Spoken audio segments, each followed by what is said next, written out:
Hello and welcome to another episode of the Low Budget Review Show. I'm your host Eric Smith, and today I'm talking about The Dover Demon by Hunter Shea. This is a Sam Hain book, and it comes out on September 1st. So you've got plenty of time to pre-order this if my little review intrigues you and it sounds like something you want to pick up. So, The Dover Demon. The true story of the Dover Demon is that back in 1977 in Dover, Massachusetts, 4 or 5 different teenagers in different locations at different times spotted this strange creature. It looked kind of like the typical gray alien that people know, except that it had glowing orange eyes and really long tapered fingers and toes, and it wasn't really gray, more whitish, off-white. Anyway, so this is the true story, that these teens spotted it and reported it, and then it was never seen again. Or was it? So there's actually a cryptid museum, and there's a display about the Dover Demon that you can check out, all sorts of websites and such. So in this book, aside from those teens that reported seeing the demon, there were some that never told anybody about it. One of those was our main character, Sam Dragna. Now it's present day. Sam is all grown up, and after having a very successful business, he retired and he owns a comic book store, and he's married and has a son, and still living in Dover. And there's also his best friend Tank Clay and Tank's wife Stephanie. There were 2 others that saw the demon back in '77 and did not report it. And then there's also Kelly Weathers, who was dating Sam back then. So the 4 of them were together when they spotted this thing. And they never told anybody about it. So, present day, weird stuff starts happening. Kelly has been basically hunting the Dover Demon her whole life. She thinks she's seen it. She's got crazy security set up around her house.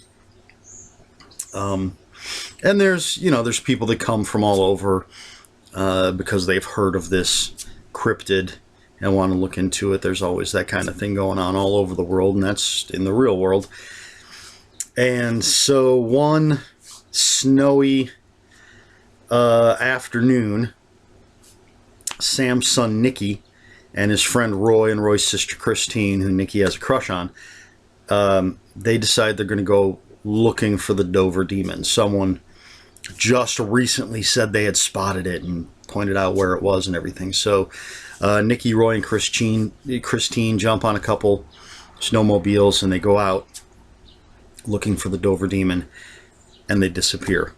So now Sam, Tank, Stephanie, and Kelly get together to try to find Nicky and his friends, and craziness ensues. It's a bit longer setup than I usually give you, but there you have it. That's the gist of the story. And once again, Hunter Shea has written a fantastic story. He's a huge cryptid buff, for lack of a better term. And this is his second cryptid novel, at least his second. There may be stuff out there I don't know about. I know that sounds crazy, but it's possible. Last year he had The Montauk Monster, which was a fantastic book. I reviewed that last year. And now he gives us The Dover Demon. Great characters. Sam is just a nice guy. Kind of gets kicked in the crotch by life early in the book. But he keeps going, and he loves his son. And one of the things that really surprised me and I really liked was I kind of expected a different relationship between Sam and his son, because it talks about how when Sam had quit his business, he sold it off, his successful business, plenty of money, and opened this comic book shop so he could spend more time with his young son, and they could talk comics and watch movies at the store and just hang out. But present day, Nicky's a teenager. I think he's 17, and I really expected him to be that rebellious teen that sort of resented the attention that he was getting from his father, because that's not cool. But no, I was really pleasantly surprised that Sam and Nicky have a very, very close relationship. He's still a teen, can be sullen, likes to sleep in and kind of slack off, but he really does love his dad, and he likes hanging out with him and hanging out at the comic book shop. And I give this book extra points for all the pop culture references, but especially because Hunter Shea makes mention of Moon Knight and Doc Savage, two of my favorite characters. So kudos right there. Anybody can mention Spider-Man and Batman and Superman and all those guys. When you're tossing out Doc Savage and Moon Knight, I know you're a real fan of that kind of stuff, so definitely a plus for me. And I just love that kind of stuff anyway when I'm reading a book, when people toss out those casual references. But aside from that, it's a really great story with great characters. Hunter's writing, as always, is just crisp and clean and fast-paced. Tank is an interesting character.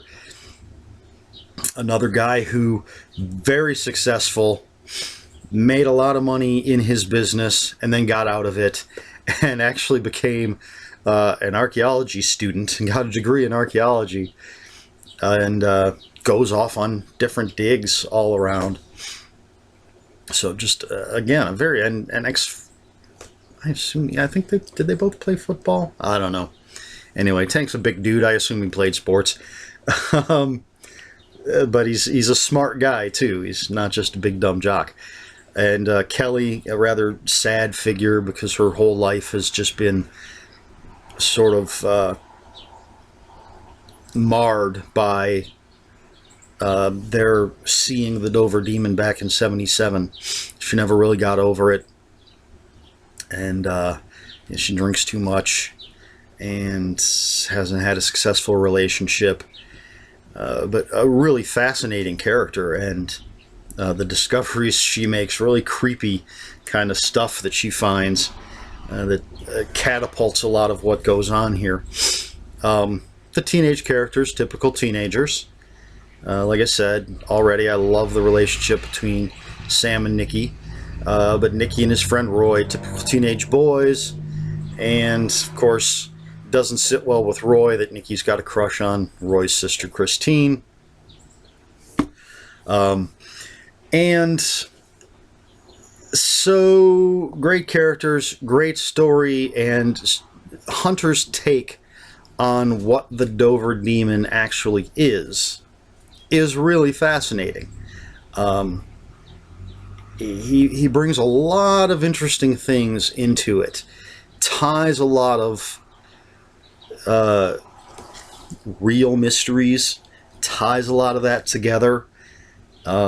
Just a really interesting take, and I like when an author can take something, some unsolved mystery or some legend, and put their own spin on it and sort of give us the answer. A lot of air quotes in this review, simply because you may or may not believe that back in '77 somebody actually saw something.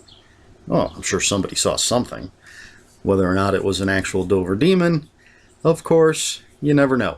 But anyway, I love the spin that Hunter puts on the demon and what it is.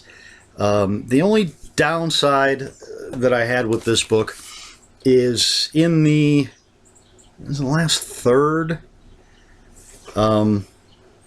things get a bit repetitive. I I don't want to say what it is, of course, because of spoilers, but it's sort of this same beat over and over again. Maybe went on, for me, it went on maybe a little too long. I'll just say there's maybe a few too many scene changes. I don't want to get specific because it'll give away something important in the story, important-ish. Anyway, again, as always, if you want to know what I'm mumbling about here, you can ask me in the comments below, and I'll post a spoiler warning, and I'll tell you. But just in the big set piece in the last third or so of the book, there's something that happens, and for me, it got a bit repetitive, is what I'm saying. I understand the point of it. I just think it happened a little too often. Maybe some of it could have been cut down. That's just me. I mean, it never really gets boring at all. It's a very exciting book, very much a page turner. Just kind of got to the point where I was like, okay, here we go again.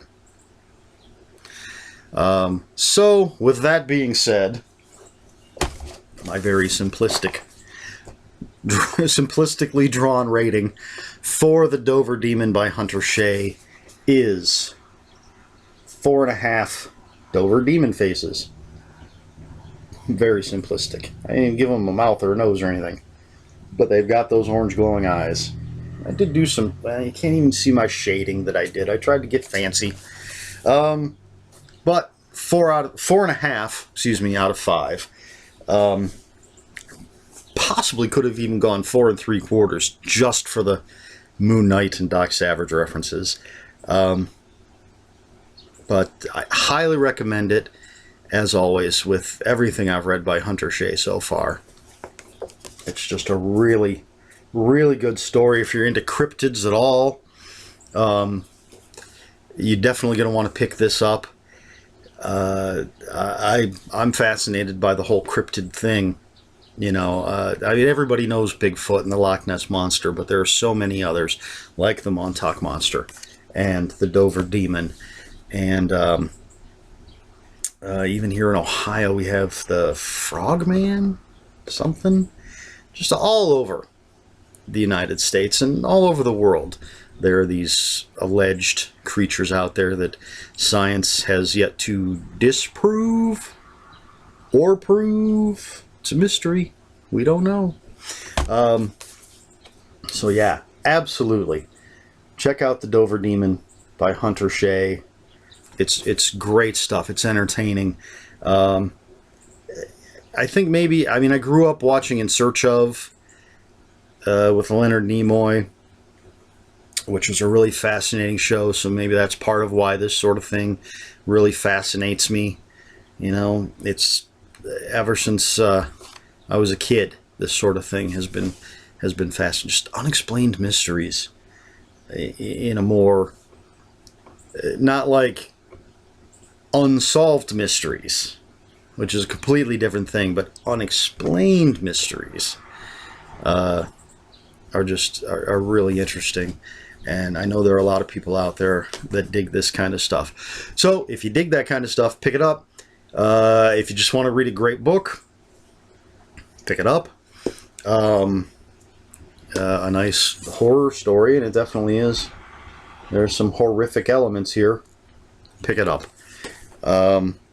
So I will have links for this book in the description below. One for Sam Hain, one for Amazon, as always.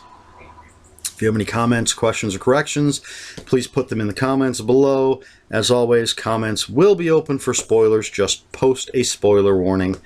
Please like, share, and subscribe.